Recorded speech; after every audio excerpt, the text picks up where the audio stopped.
আজ অনেক দিন পর একটু মনে হচ্ছে যে এই গরমের মধ্যে একটু পান্তা ভাত খাই। হ্যাঁ, সত্যি অনেক দিন পর বলছি, কারণ বিয়ের আগে আমি প্রায় এই পান্তা ভাতটা খেয়ে থাকতাম। কিন্তু বিয়ের পর আর সত্যি একদমই খাওয়া হয় না।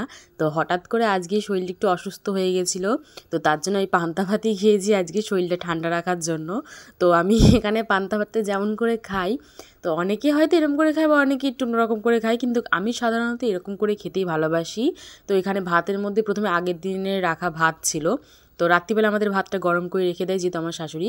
তো সেই ভাতটাই ছিল আজকে সকালবেলা, সেই ভাতটা শুকনোই রয়েছে, জল দেওয়া হয়নি। তো এখানে দুটো লাল লাল কাঁচা লঙ্কা নিয়েছি আর নুন নিয়েছি এক সাইডে, নিয়ে নুন দিয়ে লঙ্কাটাকে বেশ ভালো করে দুমড়ে মুচড়ে ভালো করে ডলে পিষড়ে মেখে নিয়েছি। আর ভাতের মধ্যে একটু সর্ষের তেল দিয়ে রেখেছি।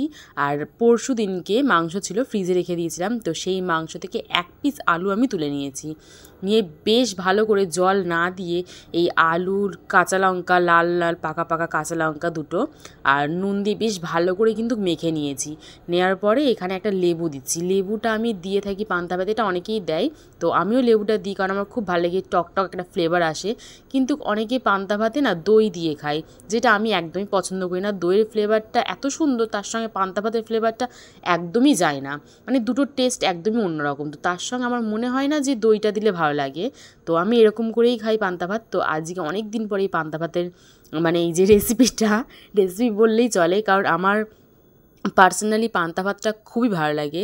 সত্যি বলছি, এই গরমের মধ্যে এরকম বেশ ভালো করে এরকম মেখে পান্তা ভাত খাওয়ার কিন্তু মজাটাই আলাদা। এই জায়গায় কিন্তু একটা লেবু পাতা দিলে আরও বেশি ভালো লাগে, আর লেবুটা যদি হয় গন্ধরাজ লেবু তাহলে তো আরও বেশি ভালো লাগে। এরপর একটু জল দিয়েছি, জলটা আমি একটু বেশিই দিয়েছি, কারণ লাস্টের দিকে না চুমুর দিয়ে জলটা খাওয়ার মজাটা যেটা, সেটা কিন্তু আর অন্য কোনো কিছুতে নেই। তো আমার এটা ভীষণ ভালো লাগে। একটু চড়া করে নুন দিয়েছি, লেবু দিয়েছি ভালো করে কচলে। আর লেবুটা না এখানে আমি ফেলিনি, লেবুটা আমি সাথেই রেখে দিয়েছি, কারণ বারবার লেবুটাকে বেশ ভালো করে ডলে নিয়ে ভাতের সাথে খেতে ভীষণ সুন্দর একটা ফ্লেভার আসে। আর একটু শশা কুচিয়ে নিয়েছি, আমি পেঁয়াজটা, কাঁচা পেঁয়াজটা অতটা পছন্দ করি না, তার জন্য এখানে কাঁচা পেঁয়াজ নিয়ে নিই। আর এছাড়া কোনো আলু ভাতে, আলুর চোখা, আলু ভাজা কোনো কিচ্ছু আমি নিইনি, শুধু এইটুকুনি দিয়ে আমি কিন্তু খাচ্ছি। আলু সিদ্ধ হলে একটা বেশ ভালো হতো, কিন্তু আমি এখানে একটা মাংসের আলু নিয়ে ভালো করে মেখে নিয়ে খাচ্ছি। বিশ্বাস করুন এত সুন্দর লাগছে খেতে। আর জলটা ফ্রিজের জল, ঠান্ডা একেবারে। এই ভাতের সঙ্গে এই যে ঠান্ডা ফ্রিজের জলটা দিয়ে শশা দিয়ে এত সুন্দর লাগছে না খেতে, মানে ভাই রে ভাই, যে খাবে এর টেস্টটা যে একবার নেবে না, মানে একদম তার মন প্রাণ সব কিছু ঠান্ডা হয়ে যাবে। আমি তো প্রায় এরকম করে খেয়ে থাকি, কিন্তু মানে যখন বাড়িতে কোনো কিছু থাকে না, বা থাকুক চাই না থাকুক, যখন পার্সোনাল আমার শরীরটা অসুস্থ থাকে, যখন আমি বুঝতে পারি যে আমার ভেতরে ভেতরে প্রচণ্ড গরম হচ্ছে, ঘাম হচ্ছে, শরীর অসুস্থ, পেট ব্যথা করছে, তখন কিন্তু আমি এই পান্তা ভাতটা প্রায় খাই।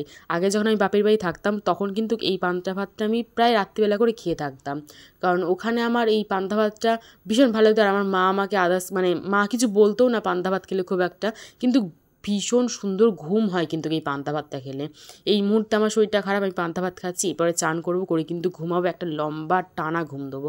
ওই যে বললাম লাস্টের দিকে জলটা চুমুর দিতে ভীষণ সুন্দর লাগে, এই জলটা কিন্তু সত্যি আমার ভীষণ ভীষণ টেস্ট লাগছে খেতে। যারা এরকম করে পান্তা ভাত খায় একমাত্র তারাই বুঝবে যে এর টেস্টটা, এর ফ্লেভারটা, মানে এর যে ফিলিংসটা সেটা কতটুকুনি হতে পারে। আমার কিন্তু এই জলটা খেতেও ভীষণ ভালো লাগে। তো আজকে এইটুকুনি পান্তা ভাত দিয়ে সকালবেলা খাবারটা সেরে নিলাম, দুপুরবেলা আবার দেখা যাক কী হয়। তো আজকে ভিডিওটি এখানেই শেষ করছি, পান্তা ভাতের ভিডিওটি। দেখা হবে অন্য একটি ভ্লগ নিয়ে, আর পান্তা ভাত নিয়ে দেখা হবে না।